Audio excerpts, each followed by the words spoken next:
슈프라 김프리 쇼!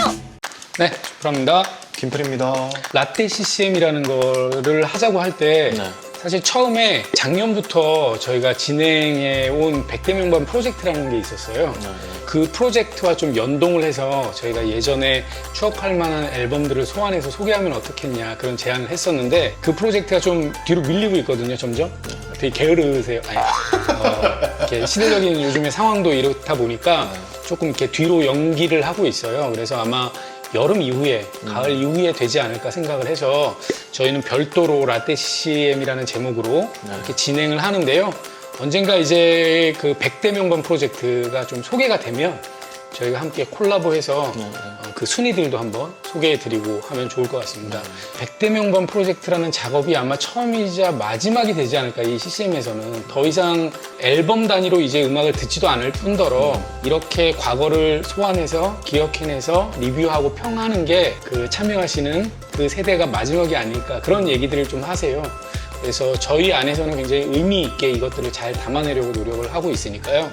관심 있으신 분들은 한번 기대해 주시고, 저희가 라떼 CCM에서 다루는 앨범들이 들어간 것도 있고 아닌 안 들어간 것도 것도 있고, 예, 그래서 한번 판단을 해보셔도 재밌을 것 같습니다. 자, 오늘은 1990년 발매된 임마누엘 3집입니다. 내 입술로. 임마누엘 선교단은 1987년에 창단해서 이후에 꿈이 있는 자유, 또 천민찬 밴드, 또 어노인팅 등의 탄생에 직간접적으로 영향을 끼쳤다고 해도 과언이 아닐 정도로. 참 신기해요. 그 80년대 그 중후반에 도대체 무슨 일이 있었길래 많은 선교단이 다 생겼는지. 이 임마누엘 선교단은 7집까지 발매하면서 1994년까지 활동을 이어갔습니다. 임마누엘 선교단 앨범의 창작자로서 큰 역할을 한 초창기부터 한 두 분이 계신데요. 바로 정종원 목사님과 박명선 사모님이십니다. 부부시죠. 네. 이 박명선 사모님의 대표곡이 시편 42편. 사슴이 쉬는 물을 좀 빠른 것 같은데? 찾기에 갈급함 같이. 성질이 급해서. 이런 곡이 있습니다. 제가 너무 좋아하는 찬양이거든요. 좋아하는데 되게 빠르게 하시네. 저는 좀 이 노래가 너무 길어가지고 그렇게 하다가는 한 3박 4일 걸려집니다. 박명선님은 당시에 이제 임마누엘 선교단 리더였던 이성국 총무님의 요청으로 반주자로 참여를 하시게 됐다고 해요. 근데 그때까지 반주자 역할을 하셨던 분이 정정훈 목사님이라고 합니다. 근데 이때 정정훈 목사님이 군대를 가시게 돼서 군 복무하시고 다시 이제 돌아오셔서 두 분이 본격적으로 교제를 하셨다고 해요. 아, 그때 그러면 원래 커플이 아니었다가 네네. 그렇게 반주자가 원투로 이렇게 이어지다가 이렇게 맺어진. 원래 선교단에 들어가고 하면 다 그렇게 되는 거 아닙니까? 전 안 되던데요. 홀리하셔서. 자, 1988년에 1집을 발표하면서 이제 본격적인 사역을 시작을 했는데 네. 이때부터 예배곡에 관심을 가졌던 건 아니지만 3집 이후에 자연스럽게 찬양과 경배 스타일로 그 흐름에 발맞춰 나갔다고 해요. 이 당시에는 이제 광진구 화양동에서 금요 찬양 모임을 이어갔다고 합니다. 그때 가보셨다고요? 네, 그때 체육인 교회라고 있었어요. 그거 되게 독특하잖아요. 네네. 그래서 거긴 체육하는 사람들만 와서 예배드리나 했는데 제가 화양동 근처에 살았기 때문에 이렇게 찾아서 갔었던 기억이 있고요. 지금은 체육인 교회라는 이름은 없어요. 현재는 임마누엘 선교교회라고 이렇게 바뀌어 있는데 한 번 정도 갔던 것 같습니다. 네. 음반을 낸 어떤 팀의 예배 모임이라 그래서 갔던 기억이 있고요. 그리고 이제 이 임마누엘 선교단과 비슷한 시기에 주로 번안곡을 불렀던 두란노 경배와 찬양 앨범이 있죠. 근데 이 임마누엘 선교단은 지금 저희가 물론 개인적인 취향이기도 하지만 의미적으로도 창작곡 위주의 앨범들을 만들어냈다는 게 더 높게 평가할 만한 그런 앨범들이 아닐까 생각을 해요.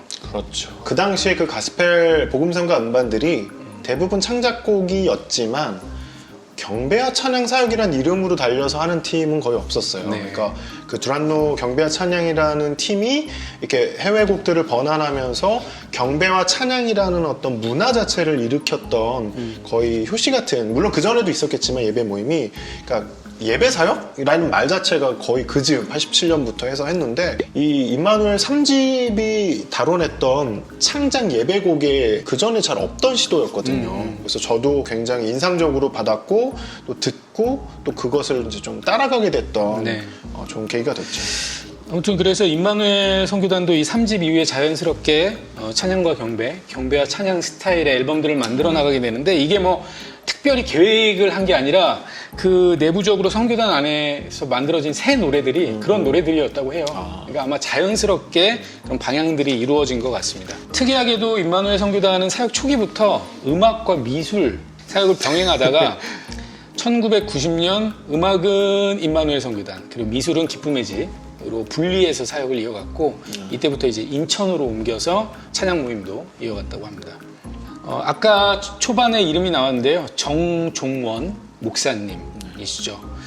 현재 IM처치 담임 목사님이시고 월드미션 대학 교수시기도 하신데요. LA에 계신 거죠? 네. 임마누엘뿐만 아니라 사실 정종원 목사님을 꿈이 있는 자유로 기억하시는 분들도 굉장히 그렇죠. 많을 거예요. 네. 예. 한홍재, 정종원, 꿈이 있는 자유.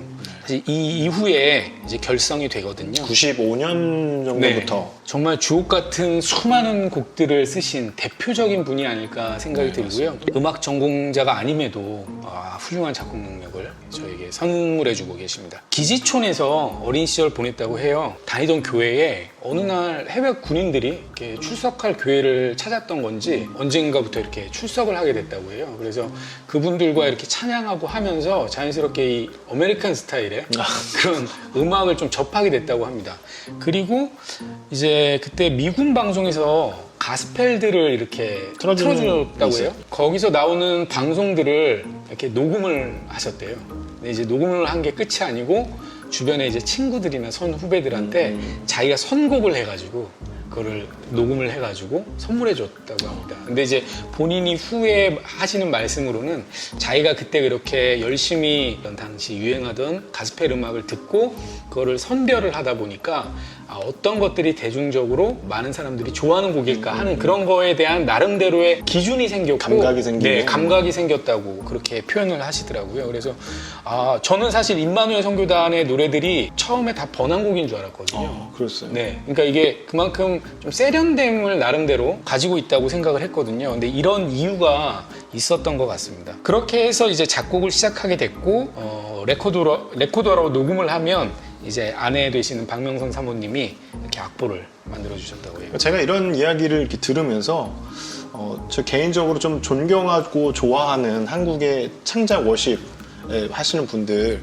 저는 제가 중고등학교 때 이렇게 딱 임마누엘 선교단의 음반들을 만나면서 정종원 목사님의 곡이 거의 한 90% 이상이거든요. 그러니까 이렇게 예배곡을 만드시는구나라는 거, 그리고 또 대부분 약간 시편이나 이런 말씀을 가지고 곡을 많이 쓰셨어요. 네. 말씀으로 예배곡을 쓰는 국내 작곡자로서 이런 분이 계시구나라는 게 거의 유일하게 보였었고, 저도 사실 그런 마음, 좋아하는 마음이 있었고, 이후에 한참 뒤에 예수전도단의 고영원 전사님, 그러니까 다 공통점이 뭐냐면 음악 전공자가 아니고 잘 몰라요. 그렇지만 그 예배에 대한 마음이 있어서 이렇게 독자적인 이야기를 풀어간다는 거. 여기 표현되어 있지만 이렇게 녹음을 해서 들려드리면은 사모님이 체보를 했다.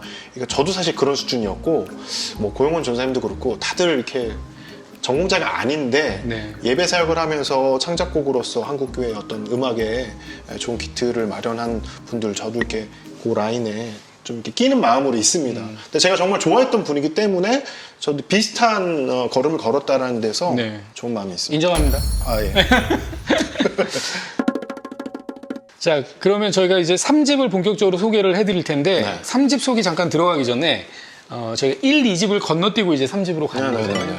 1, 2집에 대해서 간단하게 소개 겸 감상을 좀. 네, 뭐 사실 저는 많이 들어가지고 아는 노래가 되게 많은데 좀 전에도 얘기를 나눠보니까 저만 알고 있더라고요. 그래서 사실 제가 음반을 이렇게 갖고 왔는데 네. 7개 음반 중에 지금 1집하고 6집이 없어요. 제가 이제 악보집은 갖고 있거든요. 1집에서 3집까지 합본집인데 1집 때의 어떤 음악적 색채가 선교단스러운 그런 중창곡들, 이렇게 뭐 예전에 옹기장이도 다루고 했지만 중창곡으로 풀어내는 곡들이 1집 때는 좀 더 많이 있었고요. 실제로 제가 노래를 접했을 때 교회 형들 선배들이 이렇게 중창으로 보여줬던 곡들이 있었습니다.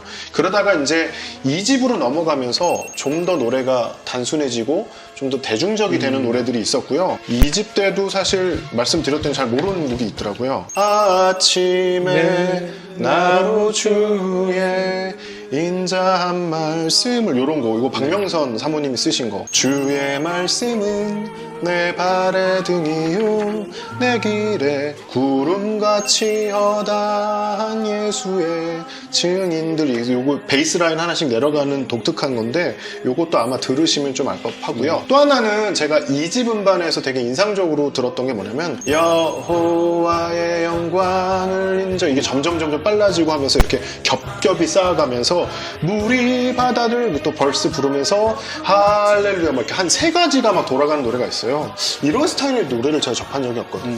그러니까 보통 일반적으로는 그냥 화음을 쌓는데 3개의 다른 라인이 이렇게 같이 얽혀지면서 진짜 이 계시록의 어떤 하나님의 영광을 드러내는 느낌이. 근데 이 노래가 불려졌다가 한참, 사실 회중 예배 때 잘 안 불려졌는데 한참 지나서 스카프라는 목사님 음반에도 실렸었고 나중에 어노인팅 음반에도 제가 수록된 걸로 알고 있어요. 전 개인적으로 굉장히 좋아했던 음반이에요. 그러다가 이제 3집으로 넘어오면서 더 예배곡에 비중이 많이 늘었죠. 진짜 아쉬운 건 지금 음원 서비스가 또 안 되고 있어요. 그러니까요. 그래서 저희가 3집을 택한 여러 가지 이유 중에 또 하나가, 어쨌든 음원이 됐건 뭐 유튜브가 됐건 전곡이 올라가 있어야 저희가 소개하고 같이 나눌 수 있잖아요. 텐데, 근데 1, 2집 같은 경우에는 이제 그게 안 돼 있어서 뭐 아마 지금 올리시는 것들 과정들을 보면 언젠가는 좀 리마스터링 돼서 올라오지 않을까. 그 음반 판매되는 사이트에 이렇게 잘 보도 자료를 보니까 3집, 4집, 7집을 우선적으로 CD를 발매를 다시 하고 근데 그 글이 올라온 게 벌써 몇 년 됐거든요. 그래서 확실진 않지만 뭐 다 서비스가 됐으면 좋겠다는 생각이 듭니다. 본격적으로 한참 지났는데 이제 본격적으로 3집의 개별곡들을 몇 곡만 주요 곡들 소개해드리겠습니다. 창작곡으로 말씀드린 대로 이루어진 앨범으로 총 12곡이 담겨 있는데요. 11번째 곡인 예수 그분은, 이 곡만 천민찬 작사 작곡이고 나머지 전곡은 정종원 작사 작곡, 박명선 편곡 이렇게 되어 있습니다. 유명한 주요 곡 한 2-3곡 정도를 골라봤는데요. 2번 트랙에 있는 곡이죠. 생명제여 우리 모두 다 함께 주님을 높이 부르세 자매여 우리 손을 내밀어 주님께 사랑 드리세. 이런 곡이죠. 이 곡이 이 앨범에 있습니다.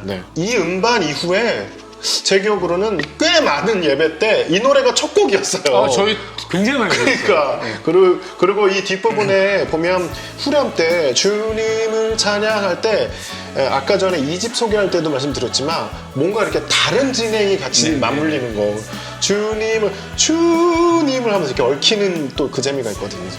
그런 변화들을 굉장히 많이 곡마다 주셨고, 아까 말씀하셨듯이 어떤 곡을 앞에는 조금 느리게 불렀다가 갑자기 간주 이후에 빨라지고, 이런 변화들이 굉장히 많아요. 그게 좀 임마누엘 선교단의 특징이 아니었나 이렇게 생각을 합니다.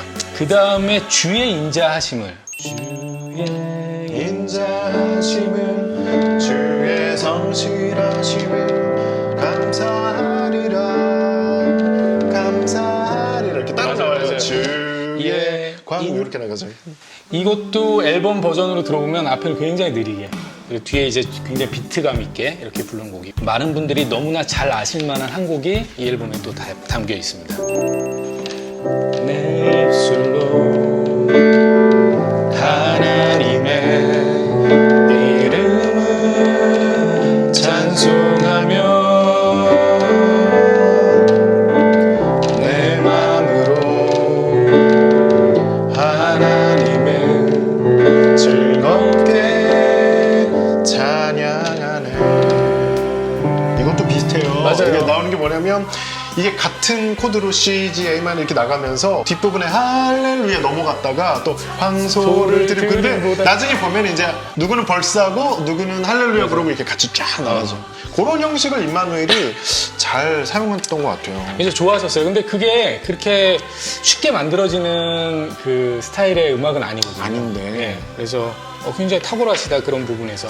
그리고 사실 대중적이지는 않지만 개인적으로 이 3집을 사실 처음 접하게 됐던 계기가 또 그 당시에 그 가스펠을 소개해주는 방송이 있었는데 네. 그 방송에서 제가 이 노래 죽임을 당하신 어린 양이라는 노래를 들으면서 여기 나가고 있죠, 막. 나가고 있을 거예요. 그래서 이 노래가 일반적인 경배 찬양곡은 아니에요, 스타일이. 근데 막 연주가 그것도 약간 성당에서 나올 것 같은 식으로 막 나오다가 이게 죽임을 당하신 하나님의 어린 양은 찬송을 받으서 짠짠짠짠 이 진행이 있는데 그게 너무 나중에 뒷부분 가면 뭐 존귀한 거 진짜 또 계시록이 또 드러나는구나 할 정도로 굉장히 멋진 곡이에요. 이 곡은 정말 누가 한번 리메이크를 해줘도 좋겠다 싶은데 이게 그 당시에 표현할 수 있는 음악 스타일일까 싶을 정도로 예배곡 치고 너무 신선하고 놀랐던 기억이 있는데 그렇게 대중적이진 않아서 이것도 역시나 음원을 좀 내보내주셨으면 좋겠습니다. 굉장히 쉽게 따라 부를 수 있는 멜로디를 사용해서 많은 교회에서, 많은 곳에서 수없이 불려진 그런 곡들을 지금 앨범에 담고 있기도 한데요. 당대에 불리워졌던 뭐 두란노 경배와 찬양이라든지 그런 번안곡들 위주의 그 앨범들과 비교했을 때 저는 지금도 별로 손색이 없다고 생각을 하고 오히려 어떤 면에 있어서는 더 좋은 부분도 있다고 생각을 해요. 그 정도로 이 만드셨던 분들의 능력들, 고민들이 충분히 담겼던 그런 앨범이 아닐까 그렇게 생각을 하고요. 너무 좋은 앨범입니다. 이 앨범 같은 경우에 리마스터링 돼서 지금 음원 사이트에 올라가 있거든요. 다시 들어보셔도 너무 좋을 것 같고요. 이후에 임마누엘 선교단의 행보를 좀 소개해드리면서 마무리를 하면 어떨까 하는데요. 92년에 4집이 나옵니다. 내 영이. 내 영이 주를 따라갑니다. 이 곡은 많이 아실 거예요, 그죠? 많이 아실 거고 엄청나게 불렀어요. 이 노래는 진짜 국내 곡이 아니라 그러니까 예를 들어 손을 높이 들고 그리고 뭐 크신 주께 보통 2kg 됐던 많은 그 싱얼롱 노래들 있잖아요. 내영이가 거의 그 급으로 딱 등극을 맞아요. 하는 그런 노래였죠. 저 외국곡인 줄 알았어요. 딱 비슷해요. 그런 느낌이에요. 그 다음에 박철순 간사님이 작곡하신 날 사랑하시는 날 사랑하시는 그리고 이 곡이 4집에 들어있습니다. 주의 인자하심이 생명보다 나음으로 내 입술이 주를 찬양. 이 곡도 너무 좋지 않습니까? 이 곡이 무려 4집에 들어있는 곡이고요. 4집이 아마 진짜 라이브 월십의 개념으로는 아마 처음 이렇게 됐던 거라고. 그러니까 3집도 그런 느낌은 아니었거든요. 근데 4집이 제대로 예배 실황 같은 느낌으로 만들어진 음반입니다. 3집, 4집, 그리고 7집을 소개해 드릴 건데요. 왜 이렇게 소개해 드리냐면 이게 지금 음원 사이트에 올라와 있습니다. 그래서 이렇게 소개해 드리는데 5, 6집 건너뛰고 7집은요. 내 기뻐하는 자라는 제목인데요. 이 앨범에 명곡이 또 들어있죠. 그렇죠. 뭐죠? 주님 한 분만으로 나는 만족해 나의 모든 것 대신 주님 찬양해. 이 앨범에 들어있어요. 박철순 간사님이 아까 전에 날 사랑하신 것도 그렇고 주님 한 분만으로도 그렇고 이렇게 4집, 7집에 한 곡씩 중요한 노래들을 만드셔서 거의 지금까지도 박철순 간사님의 간판 곡이죠. 음반들 많이 하셨지만 굉장히 중요한, 굉장히 좋은 곡들을 많이 쓰셨고 좀 이후에도 이런 곡들을 더 쓰시면 좋겠다는 생각이 있는데 근데 뭐 저 어노인팅 2000년대 한 중반에 그때 정말 좋아했던 그 또 예배 인도자가 박철순 간사님이었거든요. 지금도 계속 활발하게 하시죠. 워십 빌더스 네. 하시면서. 그래서 아무튼 이런 주옥 같은 곡들을 만드셨던 분입니다. 그리고 이 곡들이 임마누엘 선교단의 앨범에 담겨 있었고요. 1994년에 정종원 목사님이 개척을 하게 되세요. 그러면서 이 임마누엘 선교단은 박철순 간사님을 중심으로 이렇게 약간 사역을 진행하게 됐고요. 원래 박철순 간사님이 총무셨을 거예요. 그 안에서 그러다가 이제 리더로 바뀌시고. 그리고 나서 1997년에 다른 사람들로 통합하면서 임마누엘 선교단이라는 이름은 좀 막을 내리게 됐는데 이게 결국에 이후에 어노인팅으로 연결이 되죠. 그래서 그 아까 제일 처음에 어노인팅을 언급했던 이유가 여기에 있는 겁니다. 그러니까 참 어떻게 보면 되게 재밌어요. 이 역사가, 이 흐름들이. 임마누엘 선교단 자체가 나중에 다른 팀들 다룰 때도 그 역사를 다루겠지만 임마누엘 선교단을 모르는 분들도 꽤 많거든요. 의외로 노래는 알아도. 근데 잘 보면 그 흐름 안에 중요한 아티스트, 중요한 예배팀 뭐 이런 사역들이 굉장히 많이 새끼를 쳤던 네. 중요한 곳이었다고 저는 생각을 합니다. 개척 이전에 원래 사역하던 교회에서 정종원, 한웅재 이 두 분이 만나게 되셨다고 해요. 근데 이제 정종원 목사님이 1994년에 개척하면서 한웅재 목사님도 이제 같이 개척하는 교회로 옮기시게 됐는데 그리고 나서 이제 곧 이어서 발표하게 되는 앨범이 꿈이 있는 자유입니다. 아마 굉장히 많은 분들은 정종원이라는 이름과 임마누엘 선교단을 연결짓지 못하고 모르실 수도 있죠. 꿈이 있는 자유를 통해서 아마 아시는 분들이 계실 거예요. 저희가 다음에 이제 한웅재 목사님, 정종원 목사님은 꿈인 자유를 분명히 다루게 될 다루겠죠. 테니까 그때 자세히 좀 말씀을 드리고요. 이 외에도 아까 말씀드렸던 박명선 사모님, 또 천민찬 밴드의 천민찬. 와, 이게 굉장히 장르를 타는 앨범이어서 모르시는 분들도 계시겠지만 매니아들 사이에서는 어마어마했던.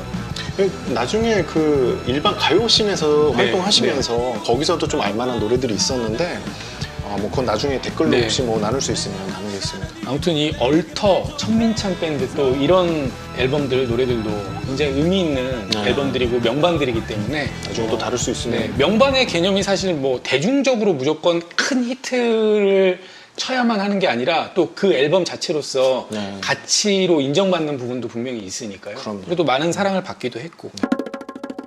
자, 이렇게 오늘 임마누엘 선교단의 3집을 다뤄봤습니다. 사실 옛날 앨범들을 이렇게 들춰보면 한 해 한 해 준비하면서 굉장히 새록새록한 느낌이 많이 나는데 임마누엘 선교단이 사실 더욱 그랬어요. 왜냐하면 너무 잘 알려진 곡들임에도 불구하고 이면에 있었던 이야기를 깊게 알지 못했는데 이제 준비하면서 여러 가지 간증이나 영상들 찾아보면서 아, 그때 이러이러한 사연들이 있었구나. 이제 오늘 이 시간을 통해서 자세히 얘기 드리진 못했지만 아마 찾아보시면 이렇게 인터뷰하신 영상들도 있으니까요. 보시면 굉장히 도움이 많이 되실 것 같고 음원 사이트에 3집, 4집, 7집 올라와 있으니까 한 번씩 들어보셔도 좋을 것 같습니다. 예전 감회가 새록새록 저는 정말 뭐 주찬양도 좋아했고 옹기장도 좋아했고 다 좋아했지만 네. 저로 하여금 곡을 쓰게 하고 또 예배 사역에 좀 더 마음을 두게 했던 중요한 씨앗들이에요. 그리고 정종원 목사님 개인적으로 정말 좋아했고 뭐 꿈이 있는 자유 이후에 한웅재 목사님이 지금은 이제 뭐 솔로 사역자로 굉장히 거의 뭐 간판 사역자가 됐는데 저는 꿈이 있는 자유가 나왔을 때도 정종원 목사님 좋아했거든요. 그러니까 한웅재 목사님 그때는 약간 듣보였었기 때문에 그러다가 이제 소원이란 노래 이후 또 하연이에게 이런 노래 때문에 한웅재 목사님의 입지가 커졌지만 저는 정종원 목사님 굉장히 팬이었고 2000년대가 넘어가는 때까지만 해도 경배와 찬양곡은 대부분 수입곡으로 이미지를 갖고 있었고 창작하는 경우가 거의 없었어요. 그런데 이미 80년대 말 90년대 초중반에 창작곡으로 음반 전체를 채워가면서 이렇게 예배 음반을 낼 수 있었다는 거 그 이후로도 몇 년간 그런 음반이 거의 없었거든요. 그런 면에서 저는 굉장히 중요한 역사의 한 획을 걷고 그리고 이렇게 말씀을 가지고 곡을 쓰고 예배 창작곡으로 전체를 채운다라는 더 많은 분들이 좀 이런 부분들을 좀 본받아서 곡을 쓰고 시도하는 뭐 근데 요즘은 예배 음반 이제 창작곡이 많이 나오잖아요. 요런 씨앗이 있었기 때문에 지금의 후배들이 있는 게 아닌가 맞습니다. 그리고 제가 있는 게 아닌가라는 생각을 해봤습니다. 네, 좋은 앨범들도 선물해 주셔서 감사드리고 오늘 안 중요한 사실 하나 우리 김프리님은 한웅재 목사님 별로 안 좋아한다. 네, 마치겠습니다. 수고하셨습니다. 감사합니다. 쭈프라 김프리 쇼! 특히 아까 잠깐 이제 짚고 넘어갔지만 형제여 우리 모두 다 함께 같은 경우에는요. 그 수많은 찬양과 경배 가사 중에 이렇게 형제여 자매여를 부르면서 불러나가는 가사가 없지 않습니까? 그렇죠. 굉장히 독특한데 우리나라 노래 같은 약간 그런 느낌이 좀 드는 곡이기도 해요. 그래서 이 곡을 제가 어렸을 때 처음 접하고 회중들과 함께 부를 때 굉장히 느낌이 좀 묘한 느낌을 받았던 곡이기도 하거든요. 아무튼 지나고 나서 봤을 때도 가사에 있어서나 여러 면에 있어서 굉장히 탁월함을 담고 있는 그런 곡이라고. 그 당시 성경에 이렇게 보면 형제들아 보통 이렇게만 나오잖아요.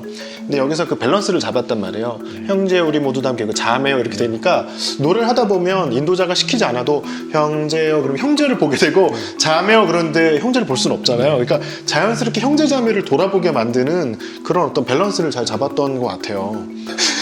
감사합니다. 이거 막판에 시간이 없으니까 좀 마지막에 자르자고. 쭈프라 김